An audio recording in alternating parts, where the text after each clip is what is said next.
day, welcome to another exciting episode of Newspaper Review and Analysis on Poly TV. I'm Samuel Olanio, and today is a very wonderful Friday, and we are still excited because we're celebrating the Salah. It's Salah celebration as well as the Children's Day just about I think few days ago. And joining me in studio this day is no other person than our own political affairs analyst, Mr. Simon Fakeye. Welcome to the program, sir. It's my pleasure. All right, so let's get straight to it. We have various papers with us. We have the Punch, the Guardian, we have the Vanguard, Daily Trust, as well as the Nigerian Tribune paper with us this day. Let's start with Daily Trust newspaper. Quite a number of all the papers today have advertorials on the front page celebrating the third anniversary of the president. That's President Bola Ahmed Tinubu. So let's start with Daily Trust. It says 3 years after power economy security on the scale, 3 years after power, economy, security on the scale, and then it went further to give us various infographics concerning the current administration of President Bola Ahmed Tinubu, saying promises delivered, mentioned unlocking energy and natural resources from promise to reform, enhancing infrastructure and transportation, and also spoke about education, health, and social investment, and a whole lot of promises that the president made. From your own assessment, do you think he has actually delivered those promises back in 2023? Yeah, President Bola Ahmed Tinubu. Yeah, from my own rating, I can say that I can rate him on 6 over 10, over 10, over 20, over over 10, 10. over Okay. 10. Yes. In all other, you see, in creating policies and executing policies in connection with restructuring. So that is where I got that 6 marks. Yeah, on what I will refer to as recurring expenditure. I mean, the power sector, the security situation of the country. And so that is where he must have lost those 4 points. And it is unfortunate that upon all his achievements, the 2 dark areas in particular is sending a wrong image or reputation about the country and the leadership to the world at large. The power sector, in fact, I'm seriously concerned because here is Ilaro, just in less than 60, is it up to maybe 30 something kilometers from here, there lies a stable power supply. That situation has been there for decades and it will continue to be. So should we say that the president, maybe going forward by tomorrow, should speak with the president, the newly elected president of Republic of Benin, to give us someone, maybe an electrical engineer from Cotonou, to come and revive, engineer our power sector? I think it has gotten to that stage where just anybody from Republic of Benin will turn around our power sector. So every other person has failed, right from former President Obasanjo era. I remember the late Anthony General. I think Bola Ige was the first person during the era of democracy to be appointed the prime minister, and that huge amount of dollar was there today that cannot be accounted for. Up to today, millions of dollars have been budgeted, have been released and executed, and the money has gone the drain. So it is high time. By this time next year, Nigeria would not like to listen to any rhetoric or narratives of a failed system as far as power sector is concerned. If it's demand that the president should get somebody from Republic of Benin, they are our friend. I think recently, by 2 weeks ago or so, during an election and the swearing-in of the newly elected president, Nigerian soldiers were there protecting the country. So it is a kind of bargaining, just trade by barter to ask the president to give us somebody who can help us to do the pass sector. Then as to the security, it's seriously, it's a thing of serious concern. The security nature of the country is deteriorating day in, day out. Now, as we speak, about maybe 10 or 11 days now, the teachers and students, just teenagers, were still being held by the kidnappers, and nothing has been done to ensure that they return safely. So it means if we are not to to to to to hide what shouldn't be hidden, it means that the security architecture of the country, the security parameters of Oyo State, the governor of Oyo State in particular, has failed in protecting its citizens. We shouldn't send any apology concerning this. It's high time that the kidnapped victims were brought back home. So if a system, a security system of any state, of any community, of any country failed to such an extent, so we shouldn't be dressing ourselves unnecessarily. And I wish going forward the president will see this as a negative part of his administration and do the necessary thing. Otherwise, 2027 is by the corner. All right, thank you. Straight to the wall of the Nigerian Tribune newspaper. On the front page of the Nigerian Tribune, there's quite another story from Oyo State that says, insecurity, Makinde asks federal government to fast-track action on state police. Also, it says, we never look over our shoulders, Ibadan parents. We now look over our shoulders. That's Ibadan parents saying, insecurity, Makinde asks federal government to fast-track actions on state police. I watched a video yesterday of the governor of Oyo State, Seyi Makinde, talking about how I think probably some years back, when the issue of state policing came on board and they needed to introduce Amotekun and co, that it was only Lagos State that did not enact that not enact the law that created Amotekun.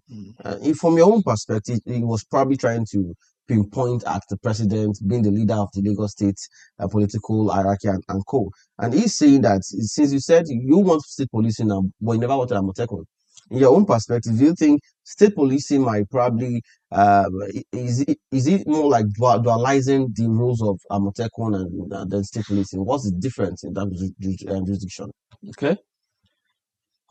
Maybe Governor Makinde is being political. Yes. You see, he knows what he's saying. Yeah, as a seasoned politician, a governor of a state. You don't expect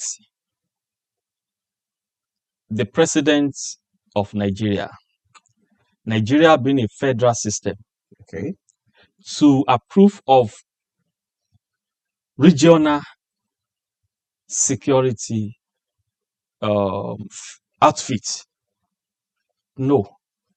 What he's saying is that if Southerners, that President Tinubu should support Amotekun for Southerners, the South side should have their own, the North should have, the Northwest, the North. So you see, it won't go well with the security of Nigerians. So the president meant well that, okay, if our security have deteriorated to the level of creating regional security outfit, let us go for state policing. So that will go along with our constitution, with the way Nigeria is structured. Because if regional security architecture is allowed, it means that the government or the president is calling for anarchy. A situation where anybody, non-state actor, can just stand up and be doing whatever they like in the name of fighting for their people. We know what happened. We remember what happened with Sunday Igboho during the late President Buhari's time. So a repetition of that should not be allowed. That being said, now let's go back to the governor himself. A governor with that huge amount of security force is now saying that they are looking, their eyes and their shoulder, what the idiom he used, that he was telling us that he's powerless. We shouldn't be. As a typical Yoruba man, we all believe to a reasonable extent that what our forefathers have told us as a way of our tradition or whatever, to a reasonable extent, as I said, it's true that we have this diabolical power. There's what we call charm. There is a way of traditionally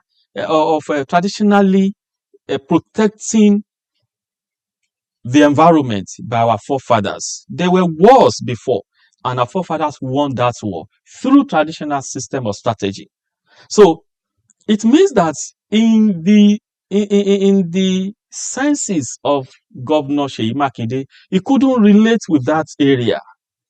Just at least to call in all the hunters, the brave hunters, the traditional metallist, metal power, let me put it that way, to assemble them and ask them, maybe a kind of conference that, okay, our people are in danger. How should we tackle this? People will come with ideas. Then it's now left to government to provide logistics. Let them go into the bush and get rid of them. I think it can be done. We cannot continue to pretend as if we are not from this part of the country. We remain Yoruba and African at large. All throughout Africa, you will see our people being proud, taking pride in things that we refer as diabolic. So why can't the governor take advantage of that and ensure that his people are protected? Okay, if that is not orthodox way of doing things, let me use that word. As a governor, he should be able to mobilize Nigerian police in Oyo State. The DSS, the surveillance, we have all of them. The Nigerian Civil Defense and Security Corps and all of that. If necessary logistics are provided as a way of encouragement, I think these people can work. Then we have CDAs. What have they been doing? You will see during the annual program, the governor will just come up and say, oh, the most performing CDA, we are giving them 10 million. You now ask yourself, what infrastructure, what strategies, security-wise, can this amount put in place?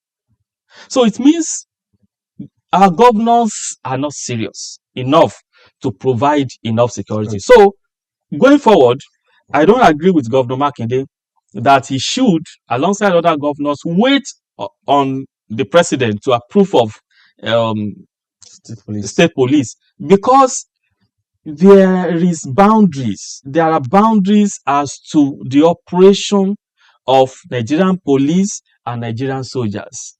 Nigeria is facing presently with terrorism, not issue of maintaining law and order as policemen are trained for. This is terrorism in full scale. So it is beyond the capacity of Nigerian police that stand to be corrected. We need soldiers who are trained for war to go into the bush and get rid of these people, not the work of policemen. Now, we need police going forward after this phase to continue providing intelligence and working on it to arrest whose movement, whose source of income, whose lifestyle is suspicious, so that they will not be allowed to settle. But now that they've been established themselves, that they have settled in our bushes around, in the forest, so we need a system that will flush them away. These people, in the videos we watched, we saw them with heavy weaponry, with what do we call it? The APC, that is the this bomb something vehicle, ammo tanks. Okay. Yes, the terrorists have this in their care, by which they operate. They kidnap people and they hold them hostage. So police do not have such. The AK-49 and the level of guns they handle, it is not within the police operation equipment. So it belongs to soldiers. So they are the ones to go into the bush now and face them. So begging for Nigerian state police, is the governor saying that it is the police that will go into the bush and bring their children out? So I think we have to look this into to put it into proper perspective, so that we know what's first, then the next thing. So in the short term, we need soldiers who will go into the bush and get rid of these people from our forest. Then after that, we can now think of the providing ammunitions and necessary logistic for state police to operate. Their own is to maintain an order, Well, okay. except in crucial special Situations. duties. But for now, Governor Makinde should do all that is necessary to ensure that these people are rescued safely and as quickly. All right. I think these are very cogent issues that you've raised concerning the aspect of state policing. And let's just hope that Oyo State Governor, as well as President Tinubu, gets to do the needful as time goes on. Straight to the world of the Guardian newspaper, on the front page of the Guardian, there is this story that says Turaki led PDP to ratify Jonathan's presidential nomination bid. Turaki's led PDP to ratify Jonathan's presidential nomination bid. There's been this back and forth concerning former president Goodluck Ebele Jonathan. Do you think he's really coming? Is this being serious with this presidential aspiration? Maybe this is the fourth time or third that I will be asked to comment on this issue of former President Ebele Goodluck Jonathan. I maintain that he's not contesting the election. Yeah, maybe I will buy into yes, your opinion some times ago that maybe he might be playing, he might be being used as a joker for a particular candidate. But whichever way, I still maintain that he will not contest. Yes, as we speak, upon the court judgment, upon the ratification that is expected to take place either some days now, I don't see him contesting the election. He hasn't come out to say yes, he's ready, and the days are numbered. So let's wait and see. All right, and finally, on the wall of the Punch newspaper, 2027 presidency waves off Atiku threat as ex-VP rules Amechi. 2027 presidency scares off Atiku threat as ex-VP rules Amechi. Do you really think Amechi and Atiku's coalition can really work, looking at the structure of ADC? I'm happy this question is coming as the last one because we don't need to waste too much of our time on it. It's good, as I said earlier, that some days ago, that it's good we have somebody like former Vice President Abubakar Atiku as one of the candidates. Likewise, that of former transportation minister coming on board. It creates a kind of leverage for the masses to at least get something for themselves during this season. But for pulling a crowd, for winning the election is a no-go area. The party has splitted into many factions. A single strong opposition PDP is now splitted into about 4 or 5 parties. So how are you going to gather the number to beat a formidable ruling party who has been consistent for some years now? So it's not likely to be a game of former President Goodluck Jonathan. No, this is different. This is different. As at that time, PDP was one. And as at that time, APC remained valid, and you remain that 5 governors pull out of PDP, Jonathan led PDP, and supported the APC. Today, APC, the ruling party, has 31 governors in his cover. So how are you going to beat that? So it means that as we speak, former President Atiku, I'm not sure he has more than one governor in his side, if it's really exists. So it's becoming difficult. How are you going to do it? I think they even have about 2 candidates in ADC. There's the Kachuku. Okay. And then there's also, I think, Ayatollah also. Okay. As well as Atiku. We don't know who exactly. No, you see why I supported his candidate, because he's now really trying to bring in Amechi. Yeah. So, and politically, they will look at it as Atiku from the north, Amechi from the south. So, it's matched and they can agree and that it's good to go. But looking again at the whole thing, you see that the opposition, they have failed. This is what they should have done earlier. But because of their selfish ambition, selfish interest, that all of them want to become president. No, that is unlike President Tinubu when he was in opposition. No. So it is not likely that they win that election. Things will not go the way they want. More so, that is not to say that the ruling party should not put more effort to convince Nigerians that the days ahead is going to be better than what we're experiencing now. All right, I need to thank you, Mr. Simon Pake, for coming on the program today. Thank you for your time once again. And also, it's the 30th anniversary of President Bola Ahmed Tinubu, and Nigerians are really saying that when exactly will this insecurity come to an end? Nigerians are really asking questions, a lot of questions on the minds of Nigerians. Please, President Bola Ahmed Tinubu, you have questions, and we need answers to these insecure challenges that we're going through in various sectors in the country. We have the power sector, which has been up and down for some time. We have the insecurity challenges. We have children right there in the desert with bandits. Please, we need solutions. And that'll be all on the program today. I'm Sam Olani, and thanks for watching, and bye for now.